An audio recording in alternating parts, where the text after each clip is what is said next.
আজকের ভিডিওতে কথা বলবো ভিআইপি অ্যাপ অথবা বিপ। অনেকেই এটাকে বিপ বলেন, আবার অনেকেই ভিআইপি বলেন। যে যেটাই বলুন না কেন, এই অ্যাপ নিয়ে আজকে কথা বলবো।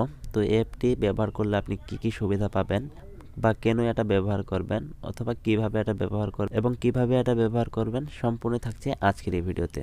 তো চলুন শুরু করি আজকের ভিডিও। তো এবার আসি কেন আপনি এই অ্যাপটি ব্যবহার করবেন। কারণ হলো এটি হচ্ছে তুরস্কের অ্যাপ, আর তুরস্ক হচ্ছে একটি মুসলিম রাষ্ট্র, তাই তারা কখনো আমাদের কোনো তথ্য কোনো অমুসলিমদের হাতে দেবে না। তো এই বিষয়ে আপনি নিশ্চিত থাকতে পারেন। আর দ্বিতীয়ত হচ্ছে আপনার এই অ্যাপে কোনো প্রকার অশ্লীল কোনো অ্যাড আসবে না, যেটা আসে আপনার ইমোর ক্ষেত্রে। তাই আপনি যদি এই অ্যাপটি ব্যবহার করেন, সেক্ষেত্রে অশ্লীল অ্যাড থেকে নিজেকে বিরত রাখতে পারবেন। তো এবার আসুন এই অ্যাপের কিছু সুবিধা জেনে নিই। তো প্রথমত সুবিধা হচ্ছে আপনি হোয়াটসঅ্যাপের সকল সুবিধা এখানে পাবেন, এবং হোয়াটসঅ্যাপের চেয়ে বড় বড় ফাইলগুলো আপনি এই বিপ অ্যাপের মাধ্যমে বা ভিআইপি অ্যাপের মাধ্যমে শেয়ার করতে পারবেন আপনার বন্ধুদের কাছে। তো এরপরে সুবিধা হচ্ছে যদি কেউ আপনাকে কোনো অডিও মেসেজ পাঠায় বা ভয়েস কল পাঠায়, সেটা আপনি টেনে টেনে শুনতে পারবেন, যেটা আপনি হোয়াটসঅ্যাপ কিংবা ইমোতে পাবেন না।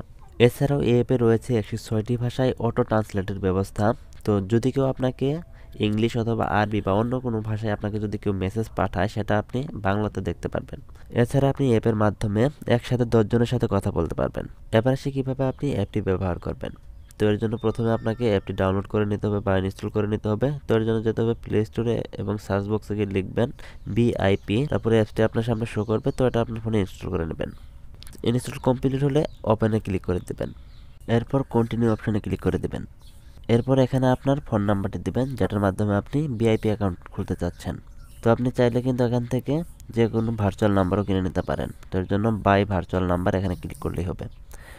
তো এরপর নাম্বার দেওয়া হয়ে গেলে গেট এ ভেরিফিকেশন কোড এই অপশানে ক্লিক করবেন, তারপরে ইয়েসে ক্লিক করবেন। তারপরে আপনার ফোনে ভেরিফিকেশন কোড চলে আসবে, সেটা অটোমেটিকভাবে আপনার ফোনে নিয়ে নেবে।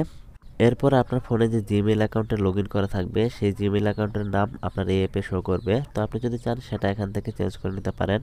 তো এর জন্য জাস্ট আপনি নামের উপরে ক্লিক করলে এডিট করার অপশন আসবে, তো এখান থেকে আপনি এডিট করে নেবেন।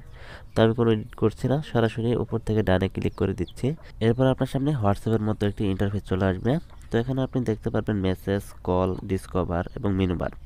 তো আপনি যদি কলসে ক্লিক করেন, এখানে আপনার সমস্ত কন্ট্যাক্ট নাম্বার দেখাবে, যেগুলো আপনি আপনার ফোনে সেভ করে রেখেছেন। তো এখানে যদি কারো ভিআইপি অ্যাকাউন্ট থাকে, সেটা আপনি দেখতে পারবেন। অথবা আপনি যদি ক্লিক করেন এখানে, তাহলে তাদেরকে ইনভাইট করতে বলবে, সেটা আপনি এখান থেকে ইনভাইটও করতে পারেন। ডিসকভারিতে তেমন কিছুই নেই, তো সেগুলো আপনি দেখে নেবেন। তো এরপর আসি মেনু বার। তো আপনি যদি মেনু বারে আসেন, তাহলে আপনি এখানে অসংখ্য অপশন দেখতে পারবেন। তো সবগুলো খুব ইজি অপশন। তো এগুলো আপনি যদি একবার করে দেখেন, আপনি নিজেই বুঝতে পারবেন। তো এ নিয়ে আমি কোনো কিছু বলছি না। তো আপনি এখান থেকে আপনার মতো করে সব কিছু করে নেবেন। এরপরও যদি আপনার এই অ্যাপ সম্পর্কে কোনো সমস্যা হয়, অবশ্যই গ্রুপে শেয়ার করবেন। তো গ্রুপের লিঙ্ক ডিসক্রিপশন বক্সে দেওয়া থাকবে, তো এখান থেকে গিয়ে গ্রুপে জয়েন হয়ে নেবেন। তো এই ছিল আজকের ভিডিওটি কেমন লাগলো জানাতে ভুলবেন না। ভালো লাগলে অবশ্যই লাইক, কমেন্ট এবং শেয়ার করবেন।